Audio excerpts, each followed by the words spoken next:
Hello दोस्तों।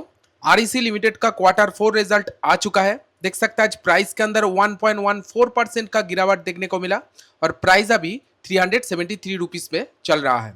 तो चलिए जानते हैं आरईसी लिमिटेड क्वार्टर 4 में कैसा परफॉर्म किया है, आरईसी लिमिटेड का वैल्यूएशन क्या चल रहा है अभी के टाइम पेयर्स कंपनी के मुकाबले, सबके ऊपर डिटेल्स में बात होगा और स्पेशली आरईसी लिमिटेड क्वार्टर 4 में इन्वेस्टर के लिए क्या स्पेशल रखा है। दोस्तों हम आ चुके हैं आरईसी लिमिटेड के कंसोलिडेटेड क्वार्टर 4 रिजल्ट के पेज में। फिगर जो है इधर में करोड़ों में दिया गया है। देख सकते हैं कंपनी का जो टोटल रेवेन्यू पिछले साल सेम क्वार्टर में 15,334 करोड़ था।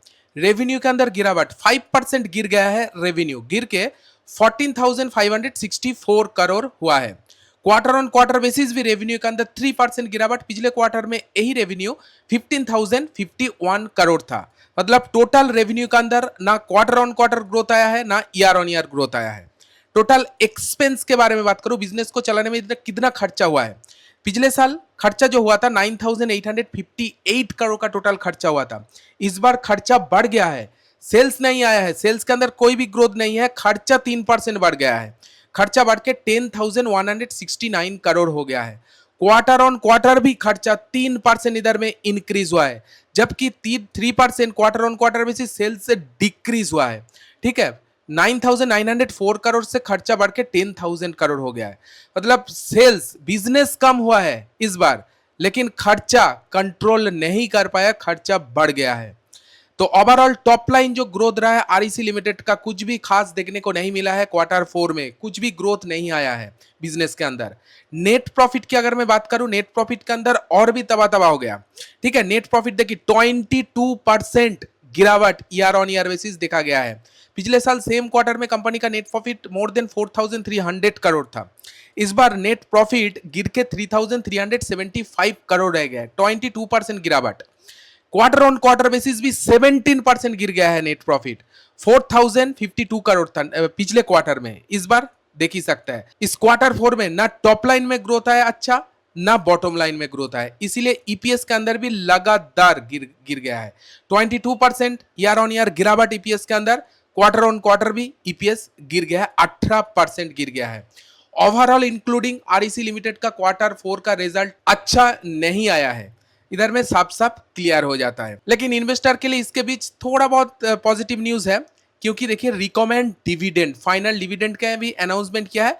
1.55 रुपीज करके डिविडेंड अनाउंसमेंट किया है। ठीक है, इन्वेस्टर को ये देके संतुष्ट कर दिया भाई। ठीक है, आरईसी लिमिटेड, अगर आपके पास आरईसी लिमिटेड का शेयर है तो 1.55 रुपीज करके डिविडेंड आपको मिल जाएगा, ये साफ साफ इधर में क्लियर हो जाता है। लेकिन अल्टीमेटली जो मेन चीज क्वार्टर 4 का रिजल्ट, बिजनेस ग्रोथ कुछ भी नहीं देखने को मिला है। ठीक है, चलिए एक बार कंपनी का फाइनेंशियल रेशियो के बारे में जान लेते हैं। मार्केट कैप 98,000 करोड़ का है, एक लार्ज कैप कंपनी। स्टॉक का पी 5.74 पे चल रहा है। पी तो सिंगल डिजिट, बहुत सस्ता पी के अंदर मिल रहा है। एक बार कंपैरिजन कर लेते हैं पेयर्स कंपनी के मुकाबले। देखिए पावर फाइनेंस कॉर्पोरेशन, आईआरएफसी, ठीक है, हडको, ये सब पेयर्स कंपनी है। पेयर्स कंपनी के मुकाबले देखा जाए तो आरईसी लिमिटेड का पी रिलायबल है, सस्ता मिल रहा है, पी के मामले में ये ठीक ठाक है। तो कंपनी का रिटर्न ऑन कैपिटल एम्प्लॉय, ठीक है, 9.96%, रिटर्न ऑन इक्विटी 21.5%, दोनों रेशियो ठीक है, बेस्ट है। ईपीएस की बात करूं 65 पे चल रहा है। ईपीएस तो अच्छा है, लेकिन इस बार ईपीएस के अंदर कोई भी ग्रोथ देखने को नहीं मिलेगा, क्योंकि कंपनी ग्रोथ ही नहीं किया है। ठीक है, और 52 खाई से 14.9% डिस्काउंट पे प्राइस अभी चल रहा है। 52 खाई से नीचे चल रहा है 14.9। चलिए एक बार पेयर्स कंपनी के साथ कंपेयर कर लेते हैं कि 14.9 ये सबसे नीचे है कि इससे भी नीचे कोई कंपनी मिल रहा है इसके पेयर्स का। ठीक है, पावर ग्रिड 1.9, आईआरएफसी 29.6, देखिए आईआरएफसी 20 ऑलमोस्ट 30% नीचे मिल रहा है। ठीक है, हटको 15% नीचे मिल रहा है, इंडियन रेलवे 26% नीचे मिल रहा है। ओवरऑल देखा जाए तो पेयर्स कंपनी के मुकाबले आईआरएफसी लिमिटेड से भी सस्ता 52 हाई से बहुत सारा कंपनी मिल रहा है। ठीक है, ये कुछ फाइनेंशियल रेशियो निकल के आ रहा है। चलिए एक बार इन्वेस्टर सेक्शन के बारे में बात कर लेते हैं। प्रोमोटर के बारे में बात करूं, प्रोमोटर अपने पास 52% से भी ज्यादा का स्टेक होल्ड कर रहा है। एफआईआई देख सकते हैं 15.79% स्टेक होल्ड कर रहा है। DII 16.36%, मतलब DII इस बार स्टेक को इंक्रीज किया है IRFC लिमिटेड से। गवर्नमेंट के पास 0.05% स्टेक है, पब्लिक के पास 15.7% स्टेक है।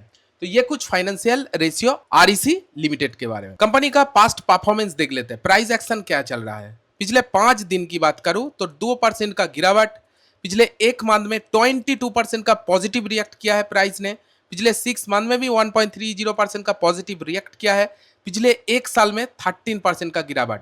और अगर आप चार्ट देखेंगे, लॉन्ग टर्म चार्ट देखेंगे तो नेगेटिव में था, लेकिन रिसेंटली एक प्राइस के अंदर बाउंस बैक हुआ है, देख सकते हैं अच्छा खासा ऊपर गया है प्राइस, इधर में साफ साफ क्लियर होता है।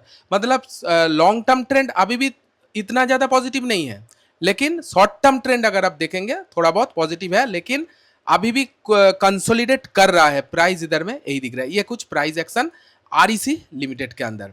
दोस्तों आपको कैसा लगा REC लिमिटेड का Q4 का रिजल्ट? मुझे तो इतना कुछ खास नहीं लगा, क्योंकि ग्रोथ नहीं आया है, सब माइनस देख सकते हैं, टॉप लाइन बॉटम लाइन सब माइनस। आपको कैसा लगा आप कमेंट में जरूर आपको ओपिनियन शेयर कीजिएगा। वीडियो अगर अच्छी लगी वीडियो को एक लाइक जरूर दीजिए।